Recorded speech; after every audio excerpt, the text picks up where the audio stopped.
मित्रों, पिछले कई रोज से लेकर इंडियन मीडिया के अंदर पाकिस्तान और बांग्लादेश के हवाले से बड़ी मिस्टीरियस किस्म की खबरें इंटेलिजेंस सोर्सेज के हवाले से लग रही हैं। यानी इंडियन मीडिया ये क्लेम कर रहा है कि ये जो स्टोरी हम आपको बता रहे हैं ये हमें इंटेलिजेंस ज़राए ने बताया है, हमारी इंटेलिजेंस ने बताया है। जब आप ये कहते हैं ना कि इंटेलिजेंस ज़राए हमें ये बताते हैं, इंटेलिजेंस सोर्सेज ये खबर बता रहे हैं, इट मीन्स आप इसको कंफर्म कर रहे हैं कि ऑथेंटिक है।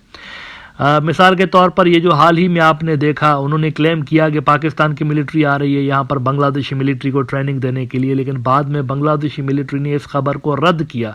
अच्छा, रद्द करने के बाद भी इंडियन मीडिया में इस तरह की खबरें बाय द वे छपती रही, लेकिन आज उससे भी बड़ा क्लेम कर दिया गया है। इंडिया की मीडिया के अंदर उससे भी बहुत बड़ा क्लेम कर दिया गया है, और अगर इस खबर में सच्चाई है तो समझ लीजिए कि साउथ एशिया का पावर बैलेंस शिफ्ट हो चुका है, इंडिया के हाथ से गेम निकल गई है।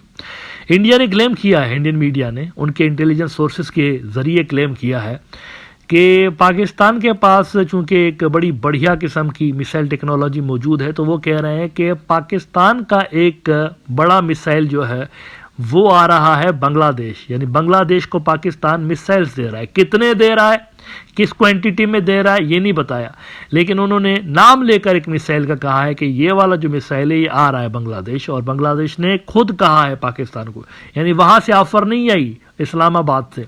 ढाका ने कहा है कि हमें ये वाली मिसाइल दीजिए ताकि हमारी जो ऑपरेशनल कैपेबिलिटीज हैं वो बेहतर हो जाए। मैं बात कर रहा हूं अब्दाली मिसाइल की, अब्दाली मिसाइल जिसको हत्फ 2 भी कहते हैं, हत्फ यानी टारगेट। तो इसके लिए इंडियन मीडिया ये खबरें लगा रहा है कि अब्दाली मिसाइल बांग्लादेश ने पाकिस्तान से मांग लिया है। अब्दाली, वैसे अगर इसका नाम देखा जाए तो अहमद शाह अब्दाली, जो कि आप कह सकते हैं कि फादर ऑफ मॉडर्न अफगानिस्तान भी जिसको कहते हैं, बड़ा नाम है इनका अफगानिस्तान के अंदर। तकरीबन सारे अफगान, चाहे वो लिबरल्स हो या सेक्युलर्स हो या फिर ये जो रिलीजियस हो, ये सारे इसको पसंद करते हैं अहमद शाह अब्दाली को। अहमद शाह बाबा भी इनको कहते हैं। तो उनके नाम के पीछे पाकिस्तान ने इसका नाम अब्दाली रखा था, ट्रिब्यूट उनको देने के लिए, क्योंकि इसको पाकिस्तान में भी हीरो माना जाता है।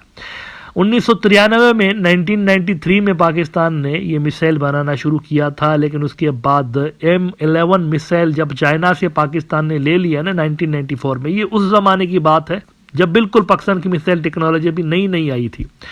तो उस वक्त पाकिस्तान ने ये डेवलप करना शुरू किया था, लेकिन फिर जल्द ही इसको कैंसिल कर दिया। चाइना से जब M11 मिसाइल्स आ गए तो पाकिस्तान ने इसको कैंसिल कर दिया। लेकिन होता यह है कि कैंसिलेशन के बावजूद भी ये प्रोग्राम कहीं ना कहीं अब्दाली वाला जो था वो चलता रहा, खामोशी के साथ आहिस्ता आहिस्ता चलता रहा, और उसके बाद 1995 में गालिबन इसको दोबारा से शुरू कर दिया गया, और 2005 में ये जो मिसाइल था ये पाकिस्तान के मिलिट्री के पास आ जाता है टेस्ट होके, और ये सारा उसके बाद से लेके ऑब्वियसली इसको अपग्रेड किया जाता रहा है टाइम टू टाइम। जो ही इंडिया का एयर डिफेंस सिस्टम अपग्रेड होता है, वो कुछ नई चीज़ लेकर आते हैं, तो सारे जो मिसाइल्स पड़े हुए हैं पाकिस्तान के पास वो भी अपग्रेड होता है, वो भी फिर मॉडिफाई किए जाते हैं। इंडियन एयर डिफेंस सिस्टम्स की कैपेबिलिटीज़ जो बढ़ी हुई होती हैं उसके हिसाब से इनको भी मॉडिफाई किया जाता है। तो 2005 से लेकर ये आज तक पाकिस्तान के पास, उनकी मिलिट्री के पास मौजूद है, सर्विस में है।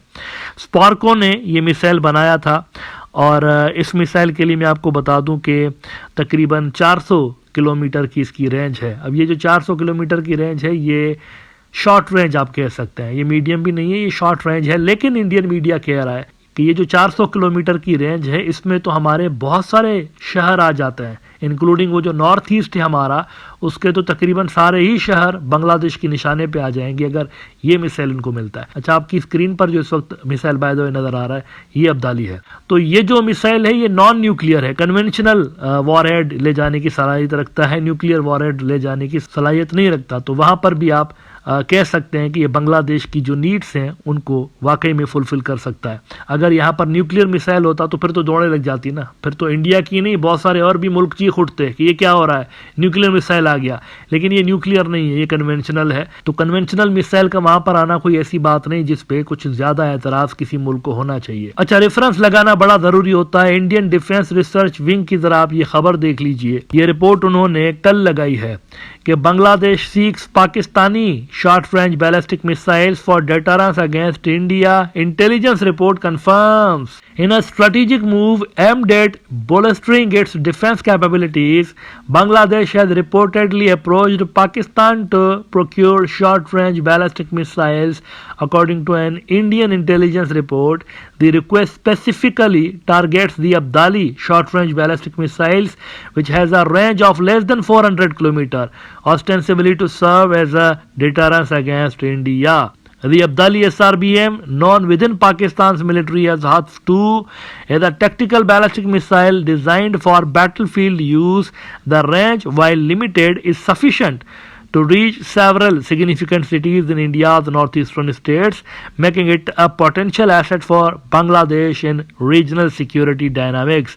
The missile system developed by the SPARCO of Pakistan has been in service with Pakistan Army, providing a quick reaction capability in tactical scenarios. तो ये बड़ी बात उन्होंने कर दी है कि ये जो मिसाइल है वो बांग्लादेश लेने जा रहा है, और ये ऐसा मिसाइल है जो कि अगर इनके पास आ गया तो फिर ये नॉर्थ ईस्ट के तकरीबन सारे ही जो इनके इंपॉर्टेंट सिटीज़ हैं उनको हिट कर सकते हैं। इंडियन मीडिया कह रहा है कि अगर ये अब्दाली बांग्लादेश आ गया तो इसका मतलब है कि इंडियन नॉर्थ ईस्ट का हर छोटा बड़ा जो शहर है that would be on Bangladeshi radar. अब आखिर में let me make it very clear again, last time भी जब इन्होंने मिलिट्री की ट्रेनिंग वाली खबर लगाई थी तो कुछ रोज़ के बाद बांग्लादेश की मिलिट्री ने उसको डिनाई किया था, रद्द किया था। तो इस खबर को भी मैं कंफर्म नहीं कर सकता, मैं ये नहीं कह रहा हूँ ऐसा हो रहा है। इस खबर को मैंने अभी तक पाकिस्तान में नहीं देखा, इस खबर को मैंने बांग्लादेश में नहीं देखा। हाँ, पाकिस्तान के एक दो न्यूज आउटलेट्स ने लिखा जरूर है, लेकिन वो भी इंडियन मीडिया की रिपोर्ट्स को कोट कर रहे हैं, अपनी उनकी रिपोर्ट्स नहीं है, इंडियन मीडिया को कोट कर रहे हैं कि वो ये कह रहे हैं। अब इसकी दो पॉसिबल मतलब हो सकते हैं। पहला मतलब तो ये हो सकता है कि चूंकि प्रेशर ह्यूज है इंडिया की तरफ से भी और इंडिया के जो हमनवा हैं उनकी तरफ से भी, तो उस प्रेशर को डाइल्यूट करने के लिए हो सकता है कि ऑफिशियली बांग्लादेश रद्द कर दे, डिनाई कर दे कि जी हम नहीं ले रहे। It is quite possible. यह भी मुमकिन है कि ऑफिशियली रद्द करने के बाद इसको अनऑफिशियली खुफिया तरीके से बांग्लादेश एक्वायर कर ले। ये मुल्कों के डिफेंस के अंदर होता रहता है। अपने सेल्फ डिफेंस के लिए कभी कभी स्ट्रेटजी ऐसी अडॉप्ट करनी पड़ती है कि आप ऊपर ऊपर से कुछ और बताते हैं लेकिन अंदर में आप कुछ और कर रहे होते हैं, ऐसा चलता रहता है। पाकिस्तान ने खुद ऐसा किया हुआ है। मतलब यहाँ पर हम बात करते रहे कि 10 साल तक पाकिस्तान क्लियरली नहीं बताता था कि वो न्यूक्लियर पावर है या नहीं है। 10 साल तक, कम से कम 10 साल, मतलब कुछ लोग तो 12 साल की भी बात करते हैं कि 12 साल पहले न्यूक्लियर कैपेबिलिटी हासिल कर ली थी, लेकिन दुनिया को नहीं बताता था पाकिस्तान कि हमारे पास न्यूक्लियर है। तो इसके अलावा और भी मुल्क ऐसे हैं जो कि इस तरह की चीज़ें करते रहते हैं। नेशनल सीक्रेट्स होते हैं ये, लेकिन होते पब्लिक की भलाई के लिए हैं, उनके बेनिफिट में होते हैं। तो ये भी हो सकता है कि ऑफिशियली इसको रद्द कर दिया जाए इन रिपोर्ट्स को, लेकिन अनऑफिशियली कहीं ना कहीं पर ये डेवलपमेंट्स हो रही हो, ट्रांसफर्स हो रहे हो, हु नोज। अलबत्ता ऑफिशियल सतह पर इस चीज़ की कंफर्मेशन नहीं है, वो इम्पोर्टेंट होगा। हम इस पे हतमी तौर पर तभी कुछ कह सकते हैं जब बांग्लादेश की तरफ से या पाकिस्तान की तरफ से इस हवाले से कोई बात की जाए।